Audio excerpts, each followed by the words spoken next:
I never expected Thanksgiving to begin with someone pushing me. I only came because my daughter, Amelia, called the night before and said, "Dad, please come this year. I really want you here." Her voice sounded warm and sure, so I told her I would come early to help with anything she needed. I even wore my clean brown jacket, the one I keep for special days.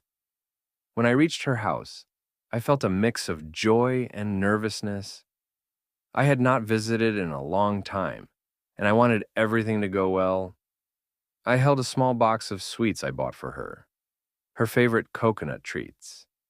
They were simple, but they meant something between the two of us. I took a slow breath, walked up the steps, and knocked gently on the door. The door flew open much faster than I expected. A tall man stood there, frowning deeply. He looked me up and down like I was a stain on his shoe. His clothes were expensive, and he carried himself like he owned the whole street. I didn't know who he was yet, but I could tell immediately he wasn't pleased to see me. "What do you want?" he snapped. I opened my mouth to explain, but before I could say anything, he shook his head and stepped closer.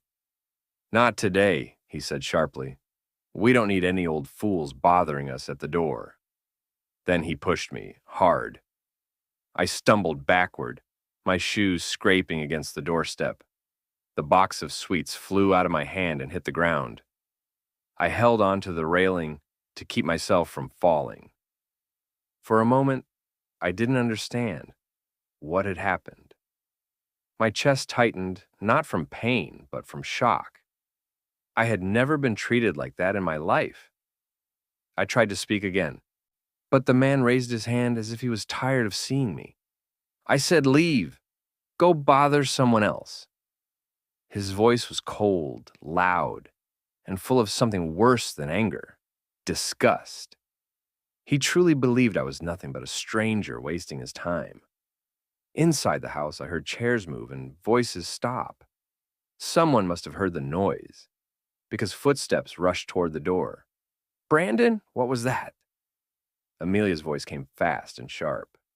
The man, Brandon, turned slightly, ready to give some excuse. But Amelia reached the doorway before he could speak. Her eyes went straight to me. She saw the sweets on the ground. She saw the way I was holding the railing. Then she looked at Brandon again. Something changed in her face. Her warm smile was gone.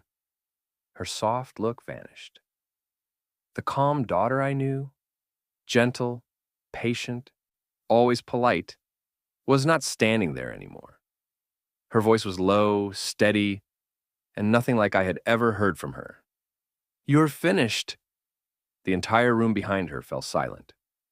Even Brandon stopped moving. He stared at her like he couldn't believe what he had just heard. And in that still moment, I realized Amelia knew exactly what had happened. She knew who he had pushed. She knew what he had called me. And she wasn't going to let it pass. Before we continue, please comment where you're watching from. And don't forget to subscribe for more interesting revenge stories. Before that Thanksgiving day, my life was quiet and simple. After my wife passed away, the house felt too big, too empty, and too silent. The mornings were the hardest. I would wake up expecting to hear her soft humming in the kitchen, only to find the same quiet walls looking back at me. Amelia visited when she could, but she worked long hours, and I never wanted her to feel guilty for not coming more often. I spent most of my days fixing old things in the shed behind my house. A loose hinge here, a broken chair there, small jobs that kept my hands busy and my heart steady. I didn't mind the loneliness as much when I stayed busy. It helped me breathe. Amelia called every few days, though. Her voice always carried a spark, like she had more energy than she knew what to do with. She talked about work mostly, her new projects, new challenges, and sometimes just the stress of long days. She never complained, but I could tell she pushed herself too hard. But there was something she didn't talk about: her personal life. Whenever I gently asked if she was seeing anyone, she would answer with short, simple lines. I'm taking things slow, Dad. Work is my focus right now. I'll tell you when I'm ready. I trusted her. She had always been private about her heart. Even as a child, she kept her deeper feelings tucked away, showing only what she wanted others to see. It wasn't because she was cold. She was just careful, thoughtful, protective of the people she loved and protective of herself, too. Still, I sometimes wondered why she never mentioned her fiancé, because I didn't even know he existed until recently. Days before Thanksgiving, she called sounding nervous, almost like she had practiced her words before dialing my number. Dad, she said gently, I want you to come for dinner this year. It's important. I remember pausing, not sure if I heard her correctly. She hadn't invited me in years because she always said work would keep her too busy to host a proper gathering. Hearing her invite me made my chest warm in a way I hadn't felt for a long time. I'd love to, sweetheart, I replied. She thanked me, but her voice trembled a little. I didn't ask why. I didn't want to push. I simply accepted that she wanted her father with her, and that was enough.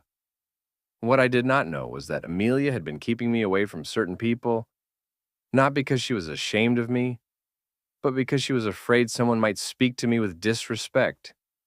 She had seen enough people judge me before, not for who I was, but for the life I lived after losing her mother. Brandon was one of those people. She saw how he acted around older men in stores, how he ignored anyone who didn't look wealthy, how he spoke with a tone that showed he believed he was above others. She hoped he would grow out of it. She hoped he would learn kindness. She hoped, desperately, that she wouldn't have to choose between the man she loved and the father who raised her. But deep down, she knew something was coming, something she couldn't avoid forever. Thanksgiving was the day she finally faced it. Thanksgiving morning felt peaceful for me. I woke up early, washed my face, and took my time choosing my clothes. I wanted to look neat for Amelia. I didn't have many fancy things, but I made sure everything was clean and pressed. I looked at myself in the mirror and smiled softly. It had been a long time since I'd dressed up for anything. I packed a small box of coconut sweets and wrapped a thin ribbon around it. I knew Amelia would remember why I brought them. Her mother used to make the same treats every year, and Amelia always said it made the whole house feel warm. Bringing them felt like carrying a piece of our past to her new life. As I locked the door and walked to the bus stop, I felt light, almost hopeful. I imagined her smiling when she saw me. I imagined a quiet dinner with laughter and stories.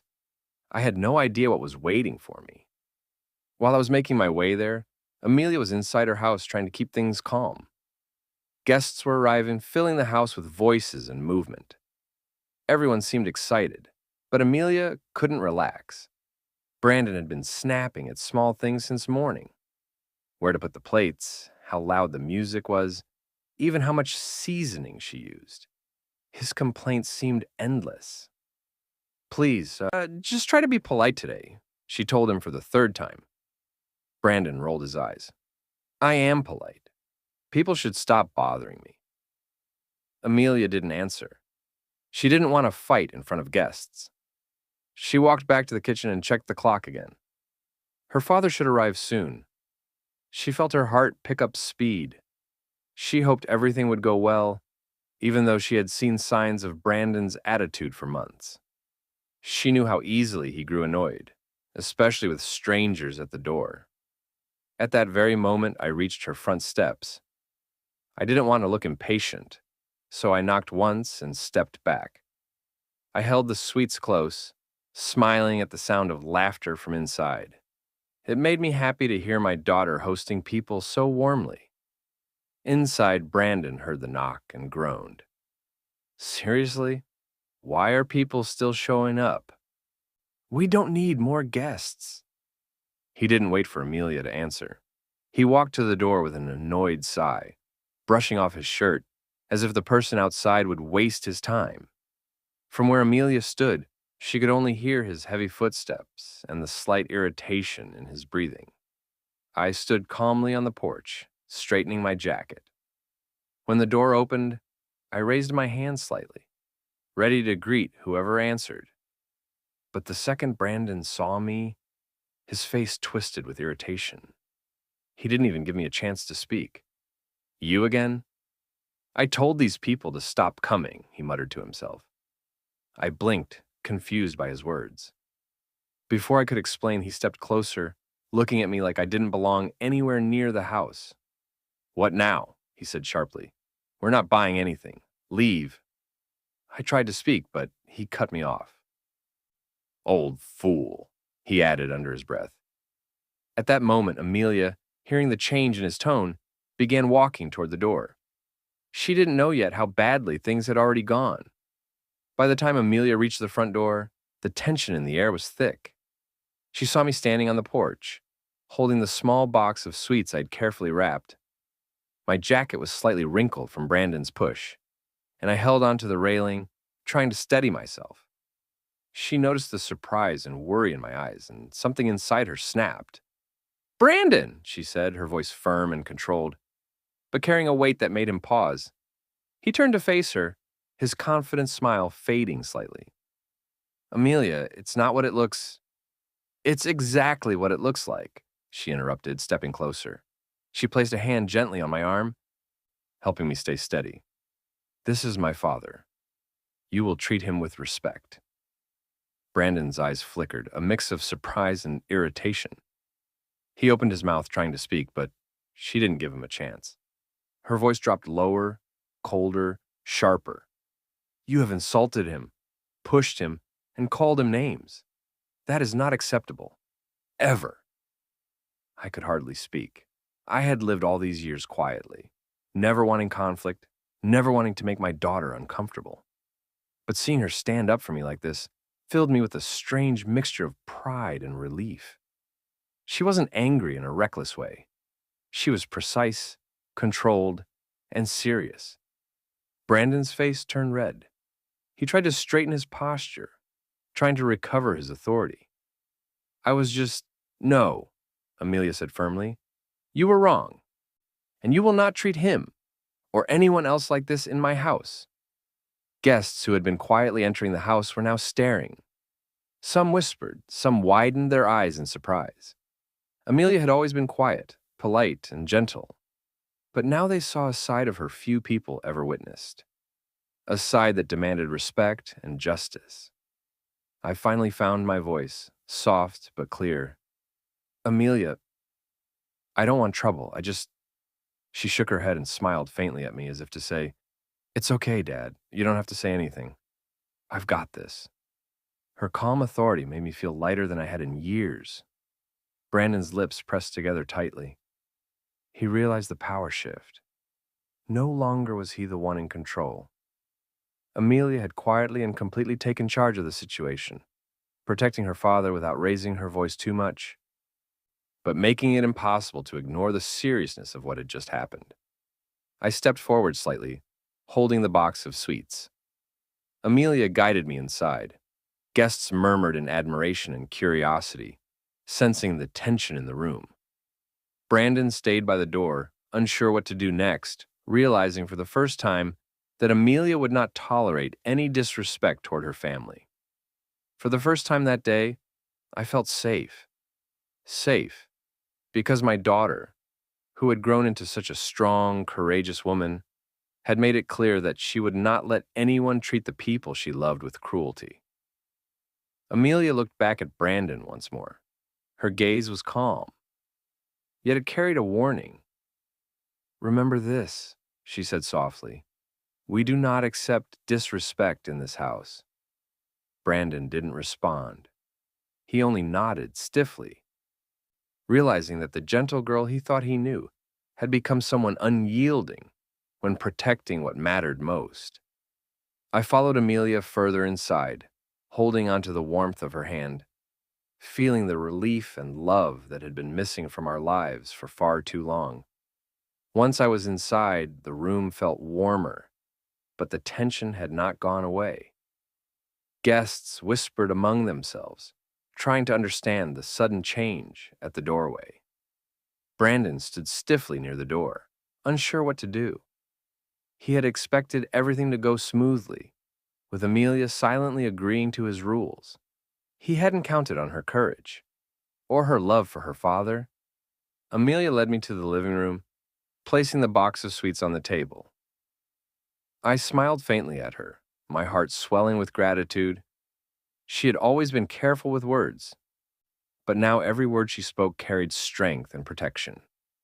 "Everyone," Amelia said, her voice steady, "this is my father, Leonard." Heads turned. Some people murmured quietly, others stared at Brandon. It was clear that for many, this was the first time they had realized the connection between us. Brandon's confident expression faltered.